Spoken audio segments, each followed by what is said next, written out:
नमस्ते दोस्तों, आज के इस क्लास में हम लोग मेंसुरेशन 3D यानी कि क्षेत्रमिति के सवालों को करेंगे। महत्वपूर्ण सवाल होंगे ये और आरआरबी 2024 के एग्ज़ाम में पूछे हुए प्रश्न हैं, तो बहुत ध्यान से इस पूरे क्लास को करिएगा। इससे आपको आइडिया लगेगा कि आने वाले एग्ज़ाम आरआरबी, एनटीपीसी और ग्रुप डी में किस टाइप के सवाल देखने को मिलेंगे मेंसुरेशन में। ठीक है, चलिए पहला सवाल देखते हैं। यहाँ पर पूरा वीडियो ज़रूर देखिएगा दोस्तों, और लास्ट में अगर पसंद आएगा तो लाइक कर दीजिएगा।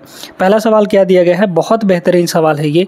इसको लगाने के लिए आपको बहुत सारी चीज़ों को सीखना पड़ेगा। अगर कॉन्सेप्ट पता है तभी लगा पाएंगे इस सवाल को। ठीक है, कह रहा है एक ठोस रबर की गेंद का वजन 6 किलोग्राम है जब इसका व्यास 6 सेंटीमीटर होता है तब। तो यहाँ पर एक ठोस रबर है, ठीक ना, उसका वजन 6 किलोग्राम होता है जब इसका व्यास यानी डायमीटर 6 सेंटीमीटर होता है तब। उसी सामग्री वही है, रबर वही है, ठीक है। उसी सामग्री से एक खोखली गेंद बनाई जाती है जिसका बाहरी व्यास आपको दिया है 18 सेंटीमीटर और अंदर वाला जो वो है दिया गया है, क्या कहते हैं, डायमीटर, वो 12 सेंटीमीटर है। तो इसका वजन कितना होगा। अब ध्यान रखिएगा, मटेरियल सेम है, दोनों गेंदों का मटेरियल सेम है। तो जब मटेरियल सेम रहता है तो डेंसिटी नहीं चेंज होती। ठीक है, एक टाइप के मटेरियल की डेंसिटी फिक्स होती है। यहाँ पे हमें डेंसिटी ही बराबर करनी है, पहले गेंद और दूसरे गेंद की, बस इतना काम आपको करना है। तो आप जानते हैं कि जो डेंसिटी होता है, डेंसिटी का फार्मूला क्या होता है। डेंसिटी का फार्मूला होता है मास डिवाइड बाई वॉल्यूम। ठीक है, मास डिवाइड बाई वॉल्यूम, यही आपको बराबर करना है। पहले गेंद का हम लोग डेंसिटी लिखते हैं। पहले गेंद का वजन कितना है, यहाँ पर 6 किलोग्राम है, तो वजन आपका हो गया 6 किलोग्राम। मास कितना हो जाएगा, 6 kg। ठीक है, ये हो गया 6 डिवाइड बाई इसका वॉल्यूम। तो अब चूंकि ठोस है यानी सॉलिड गेंद है तो स्फेयर हो गया, तो स्फेयर का वॉल्यूम हम लोग लिखेंगे यहाँ पे। स्फेयर का वॉल्यूम कितना होता है, 4/3 पाई आर क्यूब, यानी कि रेडियस का क्यूब, ये होता है हमारा। तो लिख दीजिए यहाँ पर, देखिए हो जाएगा कितना, 4/3 यानी मास बाई वॉल्यूम लिख रहे हैं, ध्यान दीजिएगा, into pi into R cube. तो रेडियस कितना है यहाँ पर, चूंकि व्यास आपका 6 है, डायमीटर 6 है, तो रेडियस इसका आधा होगा यानी कि 3 हो जाएगा। तो यहाँ पर हो जाएगा आपका 3 का क्यूब। ठीक है, अब ये जो डेंसिटी है किसके बराबर होगा, दूसरे के डेंसिटी के बराबर। तो दूसरे की डेंसिटी यहाँ पे बराबर कर दीजिए। दूसरे का मास हमको नहीं पता, तो स्मॉल m मान लीजिए, कैपिटल M मान लीजिए, कुछ भी मान लीजिए। ठीक है, दूसरे का वजन हमको नहीं पता है। अब हमें यहाँ पर लिखना है जो खाली गेंद है उसका वॉल्यूम। वॉल्यूम क्या हो जाएगा बताइए। तो खाली गेंद का वॉल्यूम, जो हवा नहीं अंदर भरा होगा उसका वॉल्यूम तो होगा नहीं कुछ, है ना, मतलब बाहर वाले वॉल्यूम में से अंदर वाले वॉल्यूम को घटा देंगे तो जो हमारा मटेरियल यूज हुआ है उसका वॉल्यूम आ जाएगा। ठीक है, तो बाहर का वॉल्यूम कितना होगा बताइए, 4/3 पाई आर क्यूब। लेकिन आर अब की बार बाहर वाला का लेंगे तो इसका व्यास डायमीटर 18 है, तो रेडियस कितना हो जाएगा यहाँ पे 9, और अंदर वाले के व्यास अगर 12 है तो इसका रेडियस कितना हो जाएगा, 6 हो जाएगा। मतलब यहाँ पर ध्यान दीजिएगा, बाहर वाले का वॉल्यूम होगा 4/3 पाई आर क्यूब, मतलब इसको कैपिटल आर मान लीजिए। ठीक है, और ये स्मॉल आर हो जाएगा अंदर वाला। तो R cube 4/3 pi R cube, फिर माइनस कर देंगे उसमें से अंदर वाले का, यानी 4/3 पाई स्मॉल आर क्यूब। ठीक है, तो 4/3 पाई कॉमन आ जाएगा, यहाँ बच जाएगा कैपिटल आर क्यूब यानी कि 9 का क्यूब, माइनस यहाँ पे हो जाएगा अंदर वाले का क्यूब यानी कि कितना हो जाएगा, 6 का क्यूब। ठीक है, ये हो गया आपका।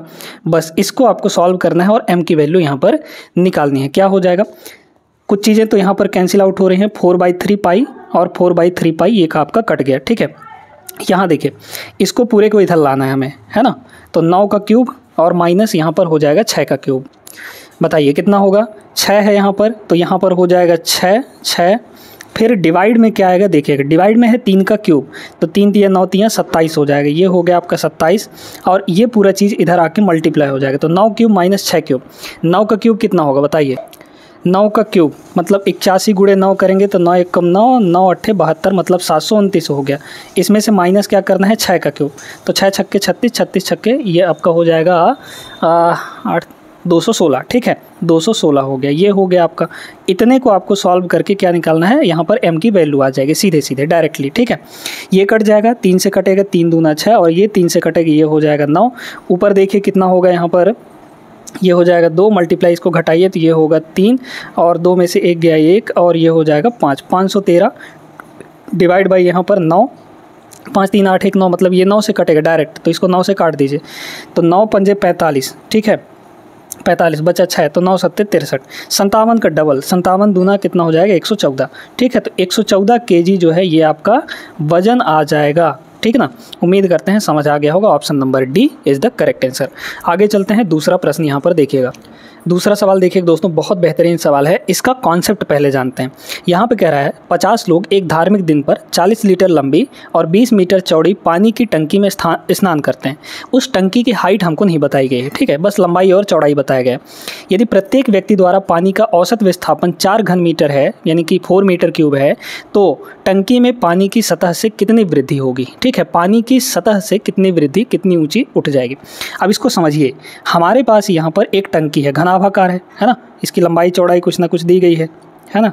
ये हमारे पास एक टंकी हो गया। अब इसको बड़े ध्यान से आपको समझना है।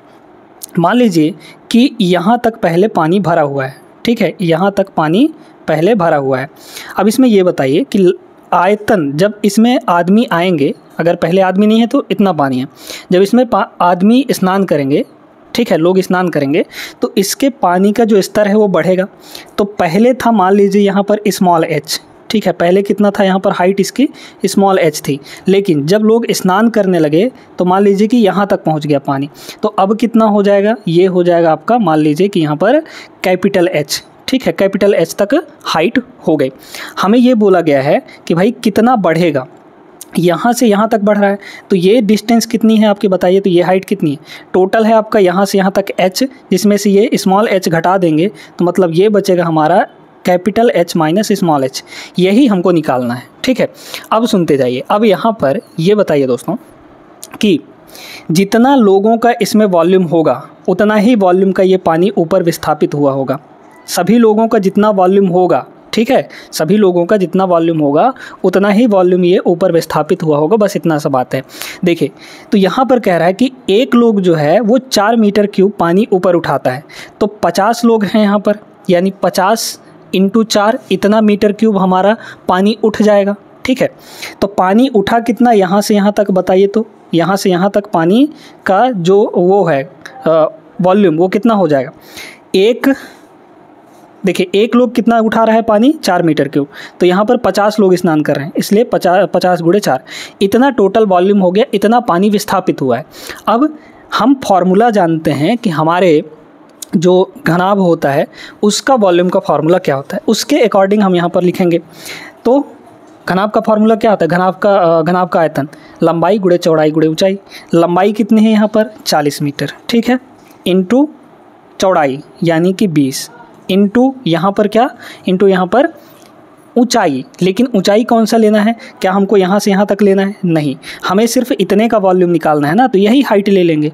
ये हाइट कितना है आपका, h माइनस h है, मतलब capital H minus small h ये हो जाएगा।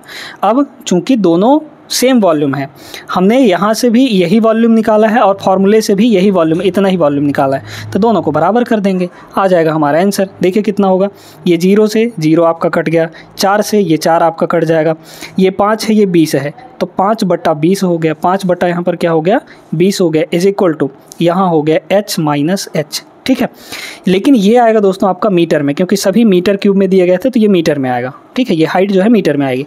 हमें ऑप्शन दिया है सेंटीमीटर में, सेंटीमीटर में चेंज करने के लिए 100 से मल्टीप्लाई कर देते हैं, तो ये आपका 1/4 है ना, तो 1/4 को अगर हम लोग सेंटीमीटर में बदलें तो 100 से मल्टीप्लाई, तो ये बदल जाएगा सेंटीमीटर में, मतलब ये आ जाएगा सीधे सीधे 25 सेंटीमीटर। तो 25 सेंटीमीटर पानी जो है ऊपर उठ जाएगा। ऑप्शन नंबर ए इसका करेक्ट आंसर होगा। आई होप सभी लोग समझ गए होंगे। आगे चलते हैं प्रश्न नंबर 3 पे। अगला सवाल देखिएगा, इस टाइप के सवाल अगर आप लोग लगाए होंगे तो बहुत आसान सा प्रश्न है, ये बन जाएगा। एक ठोस घनाभ के 3 आसन फलकों के क्षेत्रफल क्रमशः दिए गए हैं कितने 66 वर्ग मीटर, 192 वर्ग सेंटीमीटर और 198 वर्ग सेंटीमीटर। इस घनाभ का आयतन कितना होगा, बहुत ध्यान से समझिएगा दोस्तों। 3 आसन फलकें यानी एडजेसेंट फेसेस, ठीक है, तो हमारे पास लंबाई, चौड़ाई और ऊंचाई यानी कि लेंथ, ब्रेड्थ और हाइट, इन तीनों से मिलकर हमारा फेस बनता है ना। तो पहले फेस का यानी कि मान लीजिए सामने वाले पहले फेस का जो होगा वो क्या होगा, एरिया, बताइए, लेंथ इंटू ब्रेड्थ हो जाएगा कि नहीं। दूसरे का होगा यहाँ पर ब्रेड्थ इंटू हाइट, ठीक है, BH हो जाएगा। और तीसरा क्योंकि लंबाई गुणे चौड़ाई होता है ना, तो जब दूसरा फेस लेंगे तो एक साइड बी होगा और एक साइड हाइट होगा, मतलब किनारे वाला अगर देखा जाए तो, ठीक है। फिर इसके बाद यहाँ पर h इंटू एल हो जाएगा, ये तीसरा एरिया आ गया। तो पहला एरिया आपको कितना दिया गया है, 66 दिया गया है, दूसरा एरिया कितना दिया है, 192 दिया है, और तीसरा एरिया यहाँ पर 198 दिया गया है दोस्तों, ठीक है। हमें चाहिए आयतन। आयतन क्या होता है घनाभ का, length into breadth into height. आपको कुछ नहीं करना, सीधे इन तीनों को मल्टीप्लाई कर देना है। अगर लेफ्ट साइड में तीनों को मल्टीप्लाई करेंगे तो एल यहाँ है, एल यहाँ है, मतलब हो गया यहाँ पर एल स्क्वायर। फिर देखिए बी यहाँ है, बी यहाँ है, तो बी स्क्वायर हो गया, मल्टीप्लाई कर रहे हैं, इंटू एच यहाँ है, एच यहाँ है, मतलब यहाँ पर एच स्क्वायर हो गया। सब मल्टीप्लाई होके इधर क्या बनेगा, इधर भी सबका मल्टीप्लाई, यानी 66 मल्टीप्लाई 192 और फिर मल्टीप्लाई यहाँ पर 198 हो जाएगा। क्लियर है। अब ये तो सब में स्क्वायर लगा है, मतलब एल बी एच इसका पूरे का स्क्वायर हो जाएगा। तो यहाँ से L B H length breadth height कितना आ जाएगा, इधर क्योंकि स्क्वायर होगा तो उधर जाके स्क्वायर रूट लगेगा। अब ध्यान से समझिएगा इसको, ठीक है। इस 66 को क्या लिख सकते हैं, इसका वर्गमूल निकालना है हमें। इस 66 को लिख सकते हैं यहाँ पर हम लोग 11 गुणे 6, 11 गुणे यहाँ पर 6 लिख सकते हैं। इसको देखिए, क्या ये आपका 6 से कटेगा, नहीं, ये ये वाला 11 से कट जाएगा। तो इसको लिख लीजिए पहले, इसमें से 11 निकालिए तो कितना हो जाएगा, 11 इंटू 11 एक कम 11, 11 8 88, मतलब 18 आ गया, ठीक है। मल्टीप्लाई, इसको देखिए ये क्या हो जाएगा, तो ये हो जाएगा आपका 3 से कट जाएगा, ठीक है। वैसे 3 हाँ 3 से कट जाएगा, 6 से भी कट जाएगा, इसको 6 से काट दीजिए। इसको 6 से काटेंगे तो यहाँ पे होगा 6 मल्टीप्लाई 6 3 18, बचा 1 तो 6 दूना 12 यानी 32 आ जाएगा, ठीक है। अब ध्यान से समझते जाइए, इसको काटा पीटी कैसे करेंगे। 11 और 11 ये तो पेयर में हो गया, 6 और 6 ये भी पेयर में हो गए, तो ये तो आ गए आपके बाहर, है ना। तो 11 भी आ गया और 6 भी आ गया, मल्टीप्लाई। यहाँ बचा है 18, यहाँ बचा है आपका 32। 18 को लिख सकते हैं 9 गुणे 2 और 32 को लिख सकते हैं 32 ही रहने दीजिए। तो ये दोनों मिलकर हो जाएंगे 64, ठीक है। तो 64 का वर्गमूल आ जाएगा 8, ये 9 है तो 9 का वर्गमूल हो जाएगा यहाँ पर 3। बस आ गया आपका आंसर, सब कुछ बाहर आ गया है। इसको मल्टीप्लाई कर लीजिए, ये कितना हो जाएगा, ये हो जाएगा आपका 6 त्रिक 18 या फिर 3 अट्ठे 24, 24 गुणे 6 कर लेंगे। 24 छक्के कितना आ जाएगा, 24 गुणे 6, 6 चौके 24 और 20 छक्के 120, 120 और 24 144। तो 11 गुणे यहाँ पर 144 हो जाएगा। अब इसको 11 से मल्टीप्लाई करना आसान होता है, तो ये हो जाएगा 4, फिर 4 4 ये हो जाएगा 8। तो 84 कहाँ दिख रहा है, 84 ये वाला दिख रहा है, यही आपका आंसर हो जाएगा। वैसे भी करेंगे तो 4 1 ये हो जाएगा 5 और यहाँ पर 1, तो 1584 आ जाएगा दोस्तों आंसर। उम्मीद करते हैं समझ आ गया होगा, क्योंकि LBH यही हमारा आयतन होता है और यही कितना बराबर आ गया, 1584 आ गया है। अगला प्रश्न देखते हैं। एक ठोस धातु की गेंद जिसकी त्रिज्या 12 सेंटीमीटर है को पिघलाकर 27 समान गेंदों में ढाला जाता है। मूल गेंद के पृष्ठीय क्षेत्रफल और बने हुए 8 गेंदों के कुल पृष्ठीय क्षेत्रफल का अनुपात क्या होगा। बहुत बढ़िया प्रश्न है, बहुत ध्यान से समझिएगा, ठीक है। यहाँ पर दोस्तों जब एक चीज़ को, एक बड़े आकार को पिघलाकर छोटे छोटे आकारों में बदला जाता है तो यहाँ पर बड़े वाले का वॉल्यूम और जितने भी छोटे छोटे बने हुए हैं उनका टोटल वॉल्यूम, ये दोनों बराबर होते हैं, क्योंकि वॉल्यूम कभी भी नहीं बदलता है। तो हमें बस वॉल्यूम इक्वल करना होता है, ठीक है। तो यहाँ पर देखिए, यहाँ पर क्या है, 12 बड़ा सा एक गेंद है, तो इसका वॉल्यूम क्या हो जाएगा, इसका वॉल्यूम हो जाएगा, यहाँ पर देखते जाइए, क्योंकि ठोस धातु का गेंद है, स्फीयर है, स्फीयर का वॉल्यूम क्या होता है 4/3 पाई r क्यूब। तो रेडियस कितना है यहाँ पर 12, तो यहाँ हो जाएगा 12 का क्यूब, ठीक है। ये किसके बराबर होगा, ये 27 ठो छोटे छोटे गेंदों के उसके बराबर हो जाएगा, ठीक है। तो 27 ठो छोटे छोटे गेंदों का जो रेडियस है वो हम लोग स्मॉल r मान लेते हैं, है ना। तो एक का वॉल्यूम कितना होगा बताइए, 4/3 पाई r क्यूब, यानी स्मॉल r क्यूब, क्योंकि रेडियस हमको नहीं पता है छोटे छोटे वालों का, ठीक है। लेकिन यहाँ पर अब देखिए, यहाँ पर क्या चीज़ है, ये तो हुआ एक गेंद का वॉल्यूम, लेकिन हमारे पास 27 छोटे छोटे गेंद में ढाला गया है, तो 27 से इसमें मल्टीप्लाई भी करना पड़ेगा। अब निकाल लीजिए, निकालना बहुत आसान है। क्या हो जाएगा, 4/3 पाई, 4/3 पाई, ये दोनों कट गए। यहाँ देखिए, इसको 3 का क्यूब लिखा जा सकता है, मतलब ये आपका इधर आ जाएगा। तो 12 का क्यूब, ये 12 का क्यूब और डिवाइड बाई यहाँ पर ये 27 है, मतलब 3 का क्यूब हो जाएगा। तो ये हो गया 3 का क्यूब, और दो चूँकि दोनों में क्यूब लगा है तो होल क्यूब लगा सकते हैं। यहाँ हो गया r, है ना। तो ये अंदर अंदर कट के 4 हो जाएगा। r क्यूब की वैल्यू 4 क्यूब है, मतलब r कितना आ जाएगा यहाँ पर भाई, देखिए ना, 4 cube is equal to r cube. तो रेडियस अगर कंपेयर करें तो कितना होगा, 4 होगा। तो छोटे छोटे वालों का रेडियस कितना आ गया, 4 के बराबर। ये बात क्लियर हो गई। अब इसमें कह रहा है कि मूल गेंद के पृष्ठीय क्षेत्रफल, मूल गेंद का पृष्ठीय क्षेत्रफल। अब जो बड़ा वाला गेंद है उसका पृष्ठीय क्षेत्रफल कितना होता है बताइए। स्फेयर का सरफेस एरिया कितना होता है टोटल, 4 पाई आर स्क्वायर। तो बड़े वाले का यहाँ पर क्या हो जाएगा, 4 पाई और इसका रेडियस कितना है 12, तो ये हो जाएगा 12 का स्क्वायर, ये बड़े वाले का हुआ। फिर इसका रेशियो किसके साथ निकालना है, छोटे छोटे सभी गेंदों के टोटल पृष्ठीय क्षेत्रफल। तो एक गेंद का पृष्ठीय क्षेत्रफल कितना होगा यहाँ पर बताइए। और अच्छा 8 छोटे छोटे गेंदों का लेना है ना, तो एक का पृष्ठीय क्षेत्रफल 4 पाई, अब छोटे वाले का रेडियस कितना है 4 है, तो 4 पाई इंटू रेडियस का स्क्वायर। लेकिन यहाँ पर ये तो एक का एरिया हुआ, हमें चाहिए 8 गेंदों का, तो यहाँ पर 8 से मल्टीप्लाई भी कर देंगे।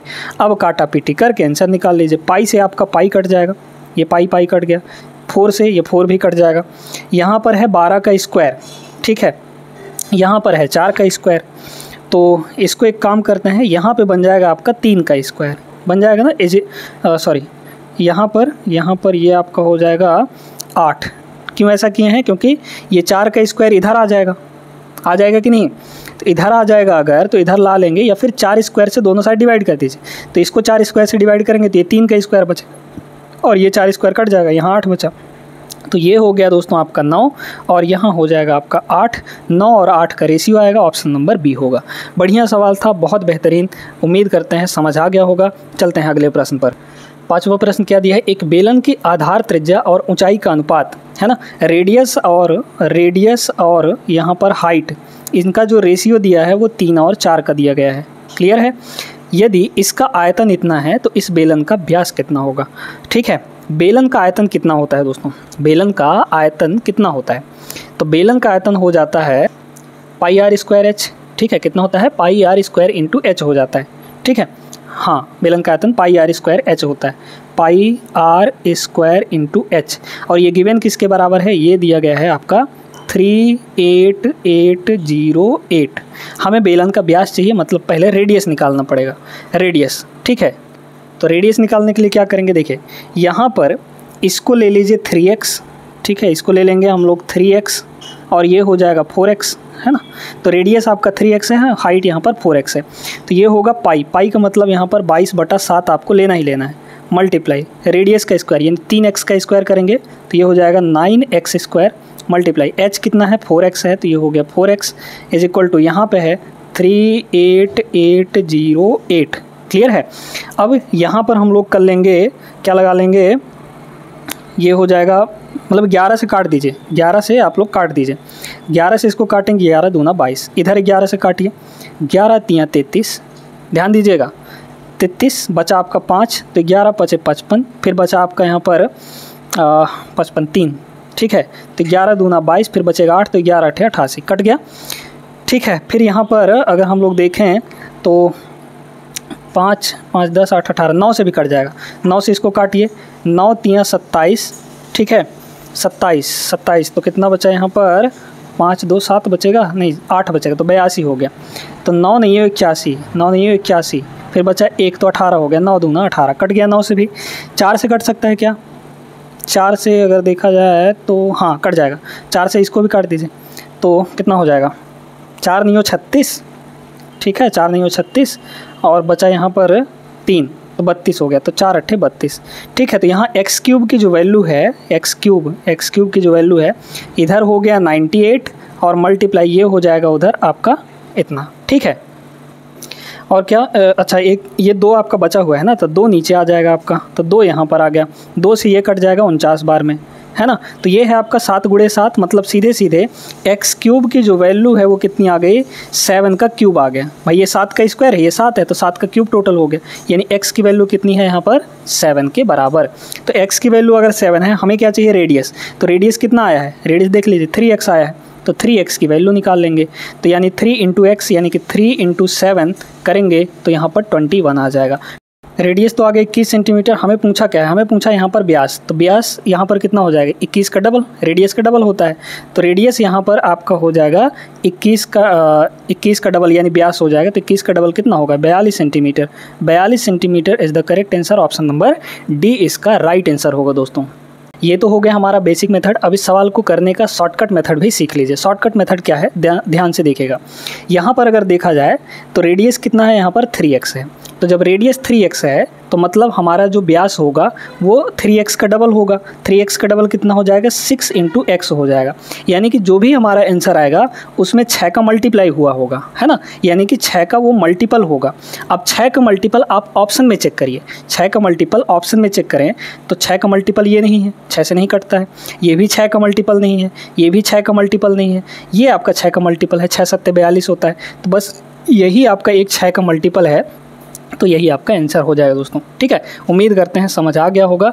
इस अप्रोच से अगर आप करेंगे तो बहुत आसानी से हो गया, बहुत आराम से हो गया। ये बेसिक मेथड भी हम आपको बता दिए हैं। अगला सवाल देखिएगा, ये बड़ा बेहतरीन सवाल है। ठीक है, बहुत बेहतरीन सवाल है दोस्तों। एक गोले का आयतन और एक परिबद्ध लंबवृत्तीय बेलन के आयतन के बीच का अनुपात कितना होगा। ठीक है, बहुत ध्यान से इसको समझिए। हमारे पास यहाँ पर एक गोला है, ठीक है, एक गोला है, तो ये हमने बना लिया यहाँ पर एक गोला। अब इस गोले पर परिबद्ध लंबवृत्तीय बेलन है, इसके किनारे किनारे, ठीक है, इस तरीके से हम लोग यहाँ पर बना लेंगे, एकदम इससे सटा हुआ। ठीक है, इससे एकदम सटा हुआ ये हो गया। फिर यहाँ पर कुछ ऐसे हो जाएगा, ये हमारा हो जाएगा इस तरीके से, है ना, ये हो जाएगा, और इधर ये आपका ये हो गया। तो ये आपका इस तरीके से आपका बेलन रखा हुआ है। अब यहाँ पर आप थोड़ा सा ये देखिए कि जो रेडियस है वो तो दोनों का बराबर होगा, क्योंकि यहाँ से ये रेडियस अगर हम r मानेंगे तो यहाँ से इस बेलन का भी रेडियस कितना होगा, r हो जाएगा। लेकिन हाइट कितना होगा, बात आती है यहाँ पर हाइट की, मतलब ये वाला। ठीक है, तो ये हाइट कितनी हो जाएगी दोस्तों, ये हाइट आप देख पा रहे हैं, यहाँ से लेकर यहाँ तक ही तो है हाइट, मतलब ये टोटल सीधे आपका डायमीटर बन गया, व्यास बन गया, गोले का व्यास। तो रेडियस अगर r है तो ये टोटल आपका यहाँ से यहाँ तक कितना होगा, 2r हो जाएगा। यानी हाइट भी जो बेलन की है वो 2r है। बस यही रेशियो आपको निकालना है। तो कितना हो जाएगा बताइए। तो हमें गोले का आयतन लिखना है। गोले का आयतन कितना हो जाता है यहाँ पर, 4/3 πr³। तो गोले का आयतन हो गया 4/3 pi into radius, radius r है तो r³ हो जाएगा। इसका रेशियो किसके साथ, बेलन के आयतन के साथ। तो बेलन का आयतन कितना होता है, पाई रेडियस का स्क्वायर यानी r², तो ये हो गया r² इंटू हाइट। तो हाइट कितना है, 2r के बराबर है, तो यहाँ पर हो जाएगा 2r। बस आ गया हमारा आंसर। काटा कुटी कर लीजिए। देखिए पाई से तो ये आपका पाई कट गया, ठीक है। r³ यहाँ है, r² और r मिलकर r³ बन जाएगा, तो r³ यहाँ भी हो जाएगा, है ना। 2 × 1 = 2, ये आपका 2 × 1 = 2 हो जाएगा, और 2 दूना ये हो जाएगा 4। 3 आपका उधर जाके मल्टीप्लाई होगा तो 2 यहीं बचा, और 3 उधर जाएगा, 3 × 1 = 3। तो 2 और 3 का रेशियो ऑप्शन नंबर डी होगा। समझ में आया है। वीडियो लाइक करते चलिएगा दोस्तों। चलते हैं अगले प्रश्न पर। अगला सवाल देखिए, बहुत बेहतरीन, ये भी बढ़िया सवाल है। एक बेलन का वक्र पृष्ठीय क्षेत्रफल यानी कर्व्ड सरफेस एरिया 616 वर्ग सेंटीमीटर है, और इसके आधार का जो एरिया है, बेस एरिया, वो इतना दिया गया है। इस बेलन का आयतन कितना होगा। ठीक है, बहुत ध्यान से इसको समझिएगा दोस्तों। यहाँ पर जो आधार का एरिया है नीचे वाला, अब चूंकि बेलन का आधार कैसा होता है, बेलन का आधार होता है सर्कुलर, तो सर्कल का एरिया आपको दे रखा है। सर्कल का एरिया यहाँ पर यानी कि πr² की वैल्यू कितनी है, यहाँ पर देख लीजिए 38.5। क्लियर है ये बात। तो रेडियस यहाँ से कितना आ जाएगा, रेडियस बताइए। रेडियस यहाँ से आ जाएगा, रेडियस r की जो वैल्यू है वो आ जाएगी, r² की वैल्यू पहले निकालिए, ठीक है। तो यहाँ पर हो जाएगा आपका 38.5 और डिवाइड बाई पाई आएगा। पाई का मतलब 22/7 ऊपर चला जाएगा, ठीक है। तो यहाँ से आपका आ जाएगा रेडियस। अभी चलिए रेडियस निकाल ही लेते हैं। 11 से काटिए, 11 दूना 22 और 11 से इसको काट देंगे, 11 × 3 = 33, 11 × 5 = 55, ठीक है, कट गया। तो ऊपर हो गया आपका, देखते जाइए, ऐसे ही रहने दीजिए, ठीक है। ऊपर हो जाएगा कितना, 35। 35 का मतलब 5 × 7, 5 × 7 इंटू 7 है यहाँ पर, और डिवाइड बाई पॉइंट हटाएँ तो नीचे 10 लगेगा, यानी कि नीचे आ जाएगा आपका 20, है ना, 20 यहाँ पर हो जाएगा, ठीक है। 5 से काटेंगे तो ये कितना हो जाएगा, 4 हो जाएगा, मतलब 49/4। तो r की वैल्यू कितनी आ गई, r की वैल्यू यहाँ पे स्क्वायर रूट लग जाएगा, 49 का स्क्वायर रूट 7 होगा, और इसका हो जाएगा यहाँ पर 3, ठीक है, हो गया, सॉरी 2 हो जाएगा, है ना, 2 हो गया। तो 7/2 रेडियस आ गया। हमें क्या चाहिए यहाँ पर, हमें चाहिए बेलन का आयतन, ठीक है। बेलन का आयतन कितना होता है, पाई आर स्क्वायर इंटू एच होता है। आर स्क्वायर की वैल्यू तो हमें यहीं पर मिल जाती है यार, ठीक है, चलिए कोई बात नहीं है। हमें यहाँ पर देखना है, अब ये हाइट हमें निकालनी है, हाइट निकालना है तो हाइट कितना हो जाएगा, यहाँ से निकलेगा। तो चूंकि वक्र पृष्ठीय क्षेत्रफल कितना होता है 2 इंटू पाई, पाई का मतलब 22/7 इंटू यहाँ पर आर, 2 पाई आर एच होता है ना। तो रेडियस यानी 7/2 इंटू एच, हाइट नहीं पता है जो कि दिया गया है 616, तो 616 दिया है, काट के निकाल लीजिए। 7 से 7, 2 से 2 आपका 22 नीचे चला जाएगा। तो पहले 11 से काटिए, 11 दूना 22, 11 से इसको काटेंगे, 11 5 55, 11 छक्के 66। तो एच की वैल्यू आ गई 56 का आधा यानी 28 दूना 56, ठीक है। हाइट आ गया 56। हमें निकालना है आयतन, वॉल्यूम कितना होता है पाई आर स्क्वायर इंटू एच। तो पाई यानी 22/7 इंटू आर स्क्वायर, रेडियस का स्क्वायर, तो रेडियस का स्क्वायर हो जाएगा 49/4 है ना, इंटू एच, हाइट कितने हैं यहाँ पर 28 है, तो कट गया ना, ये कट जाएगा 7 चौके 28 से 28। हमें इसको मल्टीप्लाई करना है। 49 का डबल कितना होता है 49, 2 इसमें से निकाल के दीजिए। 49 का डबल हो जाएगा 98 और गुड़े यहाँ पर 11 बचा है, तो हो जाएगा ये आपका 8, फिर 9 8 17 7 यानी 78 आएगा लास्ट में, ऑप्शन नंबर ए हो जाएगा, है ना। ऐसे इसमें हम डिजिटल सम लगाते तो डिजिटल सम नहीं लगा पाते, क्योंकि डिजिटल सम नहीं, वो जो हम लोग कहते हैं 11 का मल्टीपल अगर यहाँ पे देखना होता तो 11 का मल्टीपल तो ये भी है, ये भी है, ठीक है। तो 11 का मल्टीपल बहुत सारे हैं, ऐसे नहीं लगा पाते। ये भी आपका 11 का मल्टीपल है, तो उससे नहीं आ पाता हमारा आंसर। तो उम्मीद करते हैं दोस्तों कि समझ आ गया होगा। आगे प्रश्न पे चलते हैं। 8वां सवाल ये देखिएगा, बहुत बढ़िया प्रश्न है ये। यदि एक घनाभ का आयतन इतना दिया गया है तो इसके संभावित आयाम का मतलब डायमेंशंस, यानी लंबाई गुणे चौड़ाई गुणे ऊंचाई, ये निकालनी है। लंबाई चौड़ाई ऊंचाई ये निकालनी है। आयतन कितना होता है LBH होता है, L into B into H, ठीक है, इज इक्वल टू कितना दिया है 3x² - 27। इसमें से 3 कॉमन ले लीजिए, तो 3 आएगा कॉमन, तो क्या बचेगा x² - 9 बचेगा, यहाँ 9 बचेगा ना, और 9 को लिख सकते हैं 3², मतलब ये कितना बन गया हमारा 3 बन गया। और इसको क्या लिखेंगे a² - b², तो a + b a - b मतलब x + 3 और एक हो जाएगा x - 3। तो यहाँ पर आयाम कौन कौन से आ गए, देखिए लेंथ 3, b x + 3 और h x - 3 आ गया। यही तीनों बनेंगे, लंबाई चौड़ाई ऊंचाई। तो ये ऑप्शन नंबर सी हो जाएगा इसका करेक्ट आंसर। समझ में आया ना सभी को, आसान सा प्रश्न था ये। देखिए क्वेश्चन नंबर 9 देखिएगा, इसमें कह रहा है एक ठोस गोलाकार गेंद का व्यास 6 है तो रेडियस कितना हो जाएगा यहाँ पर 3 हो जाएगा। उससे प्रत्येक 0.2 सेंटीमीटर त्रिज्या वाली कितनी गोलाकार गोलियाँ बनाई जा सकती हैं, बहुत ध्यान से समझिएगा, ठीक है। ये बताइए दोस्तों कि यहाँ पर वॉल्यूम तो नहीं चेंज होगा, बड़े वाले से छोटी छोटी गोलियाँ बनाई जा रही हैं, है ना, वही बस हमको बराबर करना है, वॉल्यूम बराबर करना है। तो बड़े वाले गोले का वॉल्यूम कितना हो जाएगा 4/3 पाई r³। तो रेडियस कितना है 3 है, तो 3 का यहाँ पर क्यूब हो जाएगा, ठीक है। अब देखिए एक का वॉल्यूम कितना होगा, एक छोटी सी गोली का कितना वॉल्यूम होगा, इसका रेडियस दिया है 0.2 को लिखेंगे 1/5, है ना, 1/5, तो रेडियस क्या है 1/5 है, तो हो जाएगा 4/3 पाई r³। तो रेडियस कितना है यहाँ पर 1/5, इसका क्यूब हो जाएगा। ये तो हुआ एक गोली का। मान लीजिए हमारे पास n गोलियाँ बन रही हैं, तो मल्टीप्लाई में n हो जाएगा, तब ना सबका वॉल्यूम बराबर होगा। ये बड़े वाले का वॉल्यूम, ये एक छोटी सी गोली का इंटू n गोलियाँ हैं मान लीजिए, तो सबका वॉल्यूम हो गया, छोटी छोटी सभी गोलियों का वॉल्यूम यहाँ पर बराबर कर दिए। अब देखिए काटा कुटी, ये आपका कटेगा, ये भी आपका कटेगा, यहाँ 3 का क्यूब है, यहाँ 5 का क्यूब है ना। तो 3 का क्यूब यानी कि कितना हो जाएगा, या फिर सीधे सीधे 15 का क्यूब आ जाएगा, है ना, 15 का क्यूब आ जाएगा यहाँ पर। लेकिन अगर हम लोग 15 का क्यूब करेंगे तो 15 का क्यूब यानी यूनिट डिजिट तो 5 आएगा, और 5 यहाँ पर कहीं पर है नहीं, इसका मतलब कुछ ना कुछ गड़बड़ है। यहाँ पर रेडियस दोस्तों ध्यान रखिएगा, ये रेडियस ही दिया है आपको 6, ठीक है, ये व्यास नहीं दिया है, ये रेडियस ही दिया है 6 सेंटीमीटर, तो ये ध्यान रखिए, है ना। यहाँ पर ये थोड़ा सा गलत है, प्रश्न गलत है, तो यहाँ पर ये आपका रेडियस दिया गया है, क्योंकि इसमें देख लीजिए रेडियस आप 6 सेंटीमीटर, तो यहाँ पर सही दिया है ना। तो ये 6 लेना है आपको, यहाँ पर बस आपका चेंज हो जाएगा, मतलब ये हो जाएगा आपका सीधे सीधे 6। क्लियर है, तो सीधे सीधे ये हो गया आपका। देखिए तो यहाँ है 6 का क्यूब, ठीक है, और ये 1 का क्यूब तो 1 ही होगा, नीचे है 5 का क्यूब, नीचे का 5 क्यूब इधर आके मल्टीप्लाई हो जाएगा, तो ये हो गया आपका 5 का क्यूब इज इक्वल टू यहाँ पर n बचा, तो 5 छक्के 30 का क्यूब हो जाएगा, है ना, 30 का यहाँ पर क्यूब हो गया, और 30 का क्यूब तो यहाँ पर देखिए n 30 का क्यूब कितना होगा, 3 का क्यूब हो जाएगा 27, और जीरो का क्यूब हो जाएगा 3 ठो जीरो, मतलब 27,000।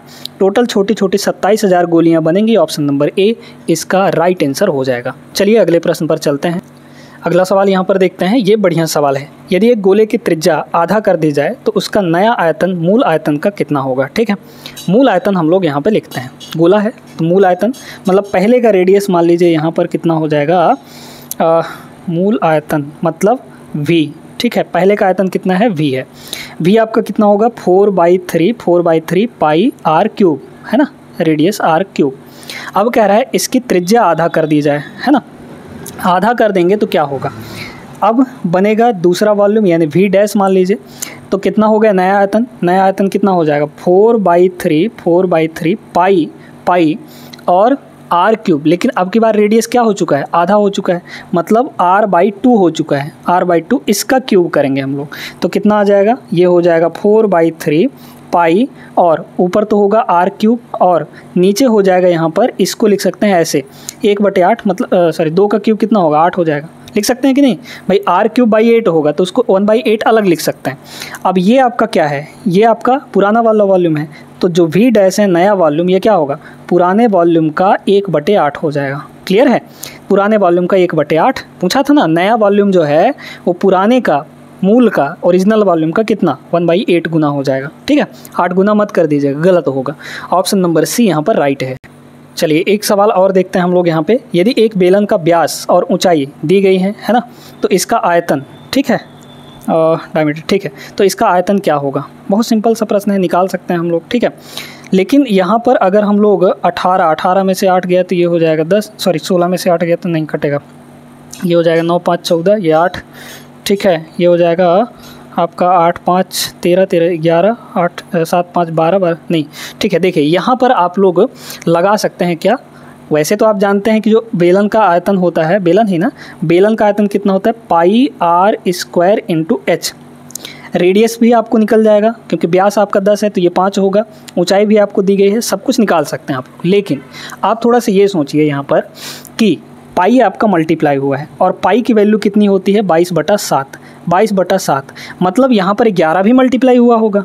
ठीक है, 22 का मतलब क्या हुआ कि ऐसे लिख सकते हैं ना, 2/7 मल्टीप्लाई 11, ऐसे भी तो लिख सकते हैं। मतलब जो हमारा आंसर होगा, जो वॉल्यूम आएगा उसमें 11 का मल्टीप्लाई हुआ होगा, यानी 11 का वो मल्टीपल होगा। 11 का मल्टीपल होगा तो 11 से कटने वाला नंबर होगा। देख लीजिए कौन सा 11 से कटने वाला नंबर है। अगर 11 से कटने वाले नंबर को हम लोग कैसे पहचानते हैं, अल्टरनेट नंबर को जोड़ने पर जो डिफरेंस आता है वो हमारा क्या होना चाहिए, 0 या फिर 11 का मल्टीपल होना चाहिए। डिविजिबिलिटी रूल में आपको सिखा चुके हैं। इसको देखिए, अल्टरनेट जोड़िए तो 8 और 8 हो जाएगा 16। 16 में से ये 8 घटा देंगे तो 16 में से 8 घटाएंगे 8 बचेगा। तो 8 क्या 11 से कटता है, नहीं कटता, तो ये आंसर नहीं होगा हमारा, 11 से कटने वाला ये नहीं है।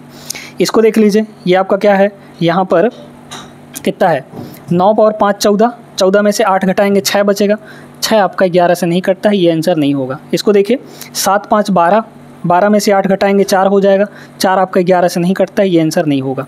यहाँ देखिए 8 5 13, 13 में से 2 घटाएंगे 11 आएगा और 11 जो है 11 से कट जाता है, इसका मतलब यही आपका राइट आंसर हो जाएगा। मतलब 11 से कटने वाला नंबर यही होगा। ऐसा तब हम लगा सकते हैं जब यहाँ पर हमारे पास सिर्फ एक ही ऑप्शन हो गई 11 से कटने वाला, नहीं तो गड़बड़ हो जाएगा। समझ पा रहे हैं इस चीज़ को। ठीक है, बाकी आपको रेडियस दिया गया है, हाइट दिया गया है, इसमें रख दीजिए वैल्यू और आंसर निकाल सकते हैं, यही वाला आ जाएगा। ठीक है ना। तो आज की क्लास में दोस्तों हमने जो भी सवाल करवाए हैं आपको बहुत महत्वपूर्ण तरीके से सारे सवाल आपके समझ में आ गए होंगे। ये सेशन भी आपको पसंद आया होगा। वीडियो अगर पसंद आई हो तो लाइक कर दीजिए और चैनल को ज़रूर सब्सक्राइब कर लीजिएगा। मिलते हैं अगले क्लास में ऐसे बेहतरीन सवालों के साथ, तब तक के लिए जय हिंद।